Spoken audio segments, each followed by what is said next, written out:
Hello everyone, स्वागत है आपका आपके चैनल चलो पढ़े में। कैसे हैं आप सब लोग? होपफुली आप लोग अच्छे होंगे।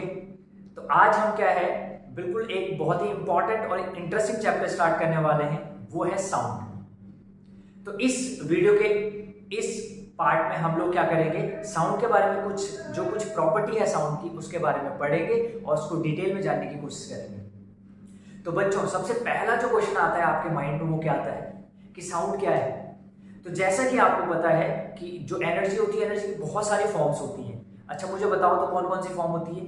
तो अगर मैं कहूं कि एनर्जी की कौन कौन सी फॉर्म होती है, तो इसमें आप क्या कर सकते हैं, आपको पता है एनर्जी कौन कौन सी फॉर्म की होती है। तो देखो, हमारे पास ग्रेविटेशनल एनर्जी होती है।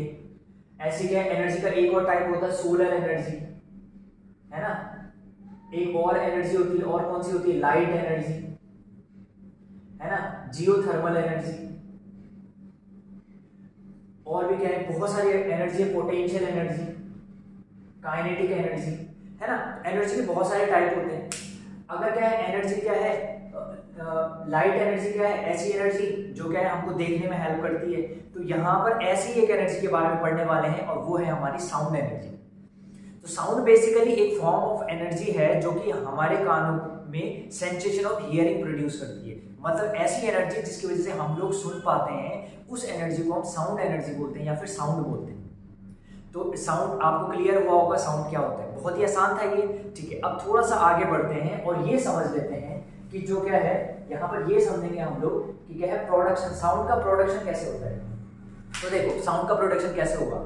अगर मैं ये जो डस्टर है इसको मैं क्या करूं, स्ट्राइक करूं यहाँ पर, तो ये साउंड आ रही है साउंड। क्योंकि क्या है, जब मैं इसको स्ट्राइक करूंगा तो इसके जो पार्टिकल होंगे बोर्ड के, वो क्या करेंगे, वाइब्रेट करेंगे, और वाइब्रेट करने से क्या है, साउंड प्रोड्यूस होता है। तो यहाँ से एक कॉन्सेप्ट क्लियर होता है हमारा कि साउंड कैसे प्रोड्यूस होता है। साउंड हमेशा तब प्रोड्यूस होगा जब भी क्या है, जो मीडियम के पार्टिकल है वो वाइब्रेट करें। क्या करें, वाइब्रेट करें, तभी साउंड प्रोड्यूस होगा।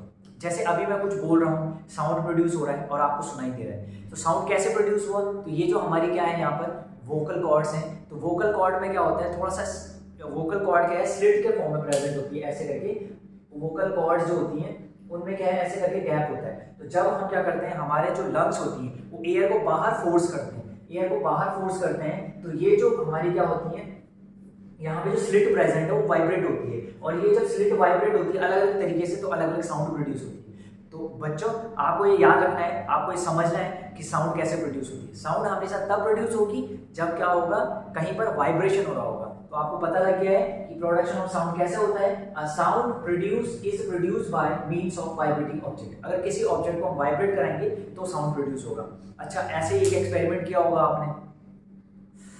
जैसे क्या है, एक क्या है, दो क्या है, आयरन नेल्स है, उसके बीच में क्या है, रबर बांध दो, रबर बैंड, ठीक है, रबर बैंड बांध दो। दो आयरन नेल्स हैं और इसके बीच में रबर बैंड बांध दो। अब इस रबर बैंड को ऐसे हिलाओ, वाइब्रेट करो, ऐसे से वाइब्रेट होता है, और वाइब्रेट होकर क्या है, साउंड से प्रोड्यूस होती है ना। तो ये बहुत ही सिंपल सा एग्जांपल है और ये आपको पता है, ठीक है। तो अब थोड़ा सा बच्चों आगे बढ़ते हैं। अब ये जो साउंड प्रोड्यूस हुई है, ये प्रोपेगेट कैसे होती है। मतलब अगर जैसे सपोज यहाँ पर प्रोड्यूस हुई है ना, मेरी वोकल कॉर्ड में प्रोड्यूस हुई है साउंड, अब ये वहां तक कैसे पहुंच रही है, आप तक कैसे पहुंच रही है ना, या फिर यहाँ पे बैठा हुआ कोई अगर है उसके पास कैसे पहुंचेगी।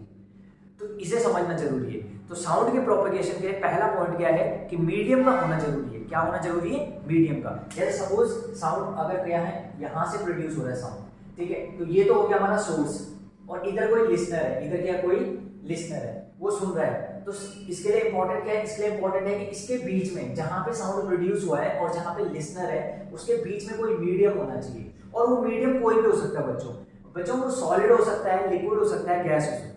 अभी नॉर्मली जो हम देखते हैं तो वो क्या है, अगर हम यहाँ पर देखें तो ये गैस होता है। तो अब बेसिकली मीडियम होने से क्या होता है, मीडियम के जो पार्टिकल होते हैं, मीडियम के पार्टिकल, वो जो यहाँ पे वाइब्रेशन क्रिएट हुआ है, जो साउंड क्रिएट हुआ है, उस एनर्जी को क्या करते हैं, पास ऑन करते हुए कहाँ तक पहुंचा देते हैं, लिसनर तक पहुंचा देते हैं। तो यही मीडियम का काम होता है, ठीक है। तो अगर मैं कहूं कि साउंड कैसे प्रोपेगेट करती है, तो साउंड हमेशा मीडियम पार्टिकल के थ्रू प्रोपेगेट करती है। इसीलिए साउंड के प्रोपेगेशन के लिए मीडियम जरूरी होता है।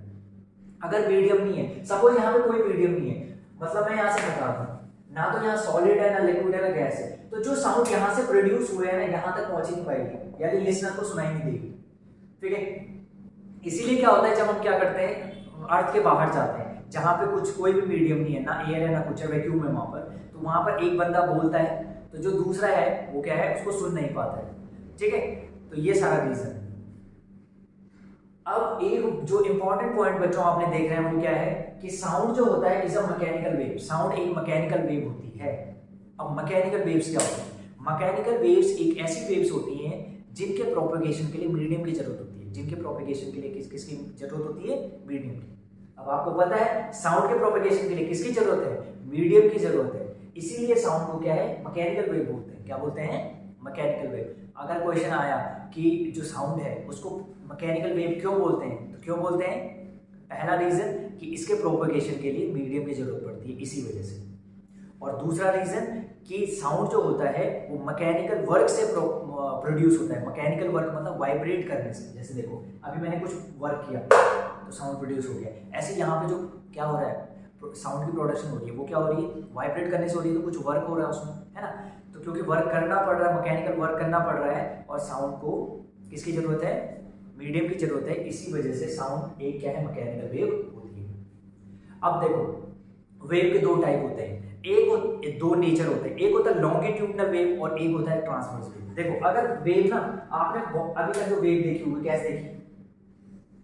एक वेव ऐसे होती है, ये वेव कहां पर देखी होगी आपने? ये वेव देखी होगी जब अगर सपोज क्या है आप क्या है कोई रुका कहीं टंकी है, हाँ टंकी में पानी दे दो, आप वहां पे हल्का सा साइड में ऐसे करके स्ट्राइक करो तो ना जो पानी होगा ना वो पानी क्या करेगा? ऐसे ऐसे वेव बनाते हुए आगे बढ़ेगा। क्या क्या बनाते हुए?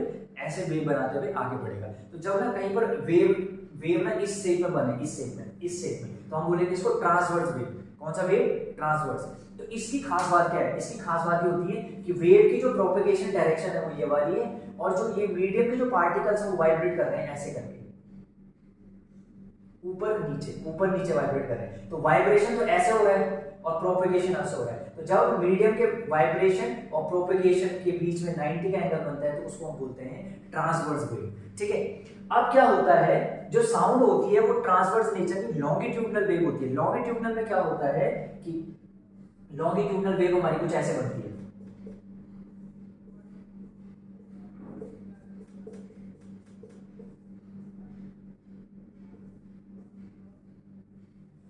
अब ये क्या है इसको समझ लेते हैं, तो इसके लिए क्या करना पड़ेगा? मुझे इसको इरेज करना पड़ेगा, ठीक है। आपने क्या करना है? इसको नोट करना है, ठीक है। तो स्क्रीनशॉट लेना है, इसको नोट करना है, ठीक है। इसको पॉज कर देना, इसको इरेज कर दो।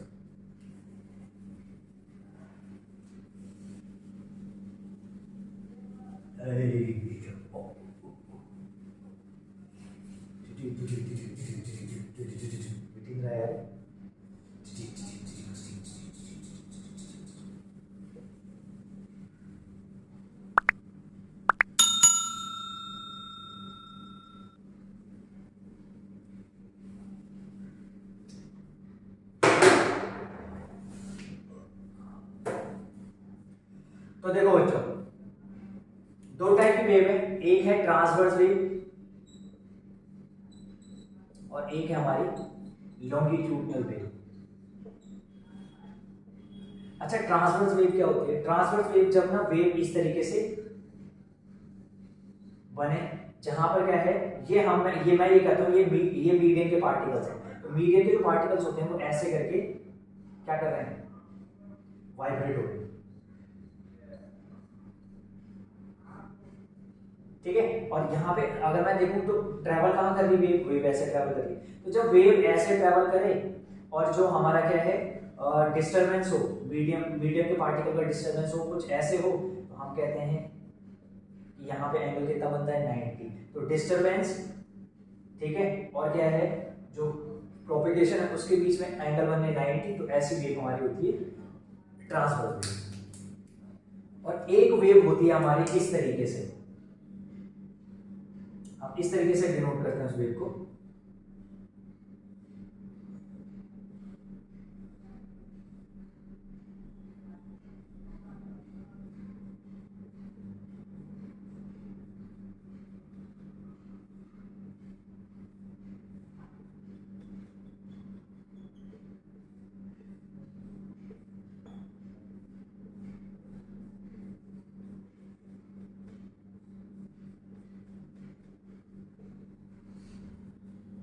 इसमें क्या है, दो रीजन बनते हैं, एक बनता है रीजन ऑफ कंप्रेशन, एक बनता है region of rarefaction. Region of compression और region of rarefaction, region of compression, region of rarefaction.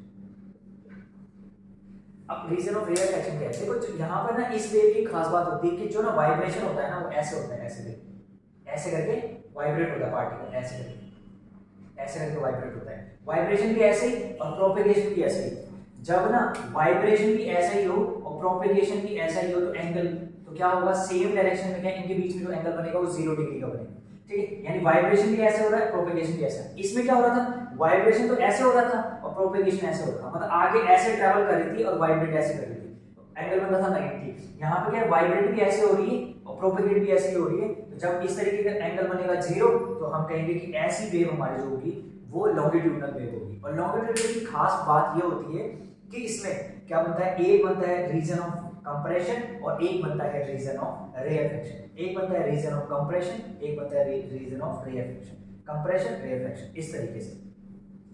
अब अगर आप बोर नहीं हुए हैं तो इसको पॉज करना, थोड़ा सा रिलैक्स लेना। अब क्या है, आपको रीजन ऑफ रेयरफेक्शन और कंप्रेशन के बारे में बता दें। एक काम करते हैं, रीजन ऑफ रेयरफेक्शन और कंप्रेशन के बारे में हम नेक्स्ट वीडियो में पढ़ेंगे, ठीक है। तो अगर आपको वीडियो पसंद आई है तो इसे लाइक करना, अपने दोस्तों के साथ क्या करना, शेयर करना, ठीक है। और मैं नेक्स्ट पार्ट में आपको बताऊंगा कि रीजन ऑफ रेयरफेक्शन और कंप्रेशन कैसे बनता है, ठीक है, और क्यों हम क्या है जो हमारी वेव है वो साउंड वेव को मैकेनिकल वेव बोलते हैं, ठीक है। ये सारा कुछ आगे पढ़ेंगे और जो वेव की प्रॉपर्टीज़ हैं कुछ, उन प्रॉपर्टीज़ के बारे में भी पढ़ेंगे डिटेल में, बिल्कुल हर एक कॉन्सेप्ट को ढंग से समझेंगे। Thank you very much.